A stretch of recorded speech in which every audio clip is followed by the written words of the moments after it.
Hello everyone, this is Mominul. Welcome back to my YouTube channel and Facebook page, Popo Raider. Yeah.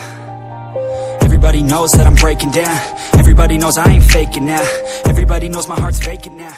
এখন যখন video হচ্ছে আমি যাচ্ছি programme চলতেছে ভেন্টেন্সে, ওখানে যাচ্ছি। কালকে রাতে সেট আপ করছি এবং আজকে রাতে যাচ্ছি গিয়ে এখন যাচ্ছি। সকালবেলা প্রোগ্রাম রান হবে সকালের দিকে, সেই অনুপাতেই যাচ্ছি। তো এই গিয়ে ব্যাপার স্যাপার, আমি একটু উল্টো চলে গিয়েছিলাম। তো আমার এর ভিতরে অনেক কিছুই আমার সাথে ঘটে গেছে যেগুলো আপনারা দেখতে পারেননি। আর আমি গিয়েছিলাম বাড়িতে। তো বাড়ি থেকে কালকে রাত্রে আসছি, আর রাতে এসেই ভেন্যুতে অ্যাড হয়েছি। আর ভেন্যুতে অ্যাড হয়ে ভেন্যুতে গিয়েই আমার প্রথম কাজ ছিল অফিস থেকে মালামাল নিয়ে ভেন্যুতে গিয়ে আমার প্রথম কাজ ছিল মালামালগুলো সেট আপ করা। সেই অনুপাতে আমি মালামালগুলো সেট আপ করছি। বাট কাহিনী যেটা হয়েছে কল টাইম প্রচুর সকালে 4টার সময় কল টাইম।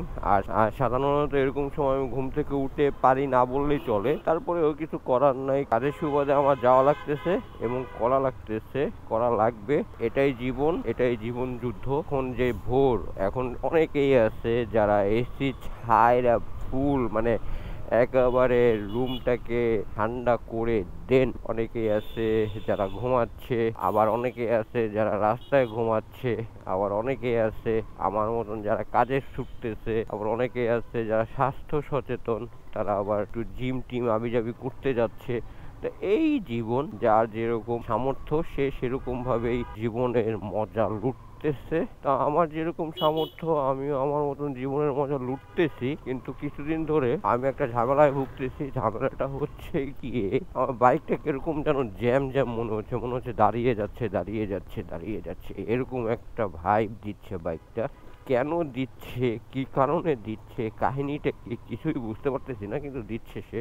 এইটা আমাকে খুবই একটা ঝামেলার ভিতরে ফেলছে। কারণ এরকম যদি একটা সিচুয়েশন হয়ে যায় যে বাইকটা জ্যাম হয়ে গেছে আর বাইকটাকে রান করতে ইঞ্জিনের বেশি প্রেসার দেওয়া লাগতেছে, সেক্ষেত্রে কিন্তু আমার বাইকের ইঞ্জিনটা প্রেসার একটু বেশি পড়তেছে কিংবা পড়বে। এই অনুপাতে আমি চিন্তা করতেছি একটা সার্ভিস সেন্টারে যাব।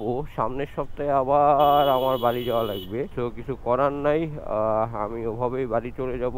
যদি পারি সামনের সপ্তাহে বাড়ি যাওয়ার আগে একটা সার্ভিস সেন্টারে সুন্দরভাবে বাইকটাকে চেক আপ দিয়ে দেন যাওয়ার চেষ্টা করব। কারণ আমি চাই না রাস্তার মাঝখানে অনাকাঙ্ক্ষিত কোনো ঝামেলা হোক। আমি প্রথম ভাবছিলাম যে চাকার সমস্যা, এই জন্য চাকায় হাওয়া টাওয়া জেল টেল ভরছিলাম, দুটো চাকাতেই আমি জেল ভরছিলাম। বাট দেখলাম যে না, চাকার কোনো সমস্যা না, আর সমস্যা গিয়ে আমার বাইকের। এখন আমি যাব কি বামে গেলে মেবি ভেন্টেন্স পাবো। যে দাঁড়িয়ে এক কাপ চা খাবো।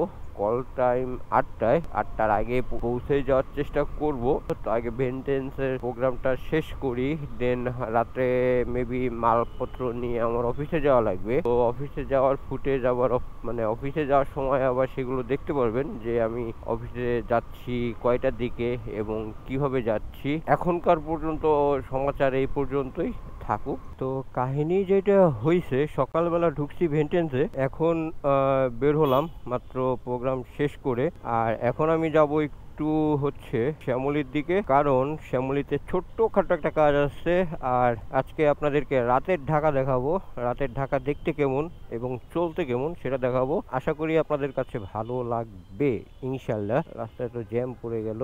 এই অটো রিক্সাগুলো গিয়ে ঝামেলা। ওই একটু বাড়িতে গেছিলাম, বাড়ি থেকে এসে হঠাৎ করে প্রোগ্রামের চাপ, কাজের চাপ, দ্যাটস ওয়াই আর কি একদিন গ্যাপ গেছে। কাম্যকর না, তা হয়ে গেছে, কিছু করার নাই। একটু আপনারা ক্ষমা সুন্দর দৃষ্টিতে দেখবেন। এখন যখন যাচ্ছি, এখন গিয়ে 27 নম্বরের যে ভেন্টেন্স আছে কনভেনশন হল, সেটা থেকে বের হয়ে যাচ্ছি। অলরেডি বের হয়ে আমি গেছি। তো এই গিয়ে অবস্থা। আর রাস্তায় হালকা পাতলা একটু ঢাকায় বৃষ্টি আছে। আর এখন যখন যাচ্ছি গিয়ে সংসদ ভবন রোড দিয়ে। আমি যেহেতু শ্যামলী যাব, সো সংসদ ভবন রোড দিয়ে যাওয়ার চেষ্টা করব, কারণ সংসদ ভবনের যে রোডটা আছে এই রোডটা ফ্রি থাকে। আর ওদিক দিয়ে গেলে প্রচুর পরিমাণে জ্যাম ঠেলতে হবে আমার। এই যে গিয়ে সংসদ ভবন, শুক্রবার দিন এটার অবস্থা খুবই রাশ ছিল, কারণ এটাতে অনেক গেস্ট ছিল। গেস্ট এটাতে গিয়ে অনেক লোকজন ছিল। আর এরা ওই ঘুরতে ফুরতে আসছিল, যেহেতু ছুটির দিন। আজকেও যে নাই তা না, দেখতেই পারতেছেন সব মানে চতুর্ধারে। আর এই যে ঘোড়ার গাড়িতে চড়তে হলে ঘন্টা মাফিক টাকা দিতে হয় তাদের, মানে ঘন্টা অনুযায়ী। আমি যাব হচ্ছে গিয়ে এদিক দিয়ে হাতের বা দিয়ে ঢুকে যাব, বা দিয়ে আগারগা দিয়ে চলে যাব। একটু ঘোরা হবে আমার, মানে জাস্ট একটু ঘুরতেছি কাজ শেষ করে। একেবারে যে আহামরি এমনি এমনি যাচ্ছি তা না, একটু ঘোরার কাজও হয়ে যাবে আমার, এই কারণেই আর কি এদিক দিয়ে যাচ্ছি। রাস্তায় যে গাড়ির অবস্থা ভাই, যেভাবে গাড়ি ঘোড়া চলতেছে, প্রচুর ডেঞ্জারাস অবস্থা। এই যে এই গাড়িটা যেভাবে টার্ন নিল, ফুট করে ঢুকাই দিল, বুঝলাম না। যাই হোক, এরা এদের মতন চলুক, আমি আমার মতন আস্তে আস্তে যাই। উফ, ভাইয়া খুব ফুর্তিতে আছে, মানে রাস্তার মাঝখান থেকে হুট করে ভিতরে ঢুকাই দিয়া লোক নেয়া, এদের এই যে এই স্বভাবটা যে কবে যাবে, আদৌ যাবে কিনা, এটা আর কি এখনো পর্যন্ত নিশ্চিত না। আর বেন্টেন্স হলের যে কথাটা বললাম, ওরা হচ্ছে ওদের যে সিকিউরিটি গার্ড আছে কিংবা সিকিউরিটি আছে, এদের ব্যবহার খুবই ভালো, মানে খুবই অমায়িক ব্যবহার।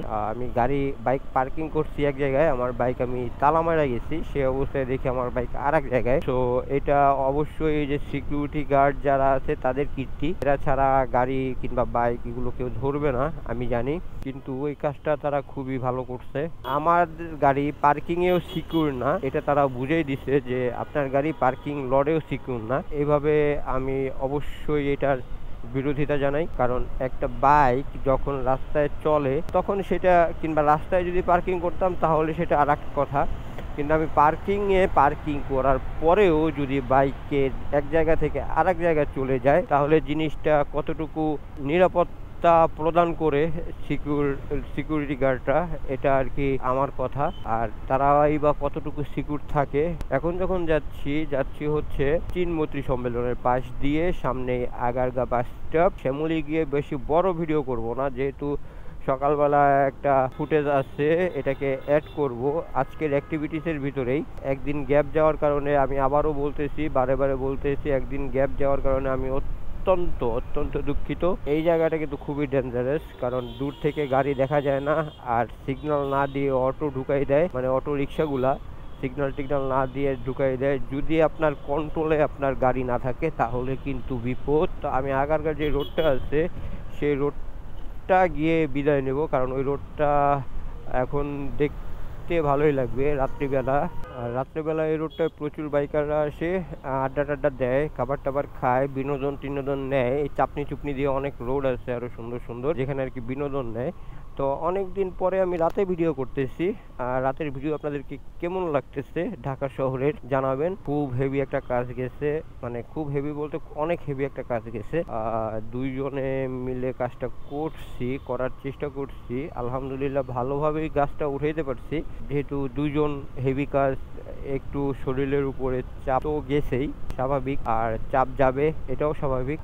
আমি আমার গন্তব্যে প্রায় চলে আসছি। সামনের যে রাস্তাটা আছে, সামনের রাস্তাটা, এই যে স্পিড ব্রেকার গুলো আছে, ও ভালো কথা, আপনারা কি জানেন এই রাস্তার মাঝখানে একটা বসত বাড়ি আছে? রাস্তার মাঝখানে বসত বাড়ি বলতে ওই যে এই যে বাড়িটা, এই বাড়িটা হচ্ছে গিয়ে যখন এই রাস্তার কাজ চলতেছিল তখন সরকার তার কাছ থেকে বাড়ির ন্যায্য মূল্য দিয়ে নেয়ার চেষ্টা করছে, বাট সে বাড়িটাকে বিক্রি করেনি, যেই কারণে আর কি এটা রাস্তার মাঝখানেই রয়ে গেছে এবং রাস্তার মাঝখানেই আছে। এই বাড়িটা না দেওয়ার কারণটা কিংবা না দেওয়ার বিষয়টা, এটা একদিক দিয়ে ঠিক আছে, হয়তোবা তার বসত বাড়ি এই কারণে, আবার আর এক দিয়ে ঠিক একটু ঝামেলা আছে যে রাস্তাটা বড় হতো, সুন্দর হতো দেখতে, এই হচ্ছে গিয়ে কথাবার্তা। যাই হোক, এটা যার ব্যক্তিগত ব্যাপার, এই বিষয়ে আমরা কথা না বলি কিংবা নাক না গলাই, সরকার এবং ব্যক্তিগত মানুষ বুঝুক। যাই হোক, আমি আমার গন্তব্যে চলে আসছি। সামনের রাস্তাটা একটু জ্যাম, তো এই জ্যাম আপনাদেরকে দেখাবো না এবং অন্ধকারও হয়ে গেছে। তো যদি ভিডিওতে কিছু ভালো লাগে থাকে তাহলে অবশ্যই লাইক কমেন্ট শেয়ার করে সাবস্ক্রাইব করে পোপোর সাথে থাকবেন এবং জানাবেন যে রাতের ভিডিও আপনাদের কাছে কেমন লাগলো, দেখে কিরকম মজা পাইলেন, এবং রাতে ঢাকা শহরে ঘুরতে কিরকম মজা পান অবশ্যই জানাবেন। তো আজকের ভিডিও থেকে এখানেই বিদায় নিচ্ছি, টাটা, বাই বাই।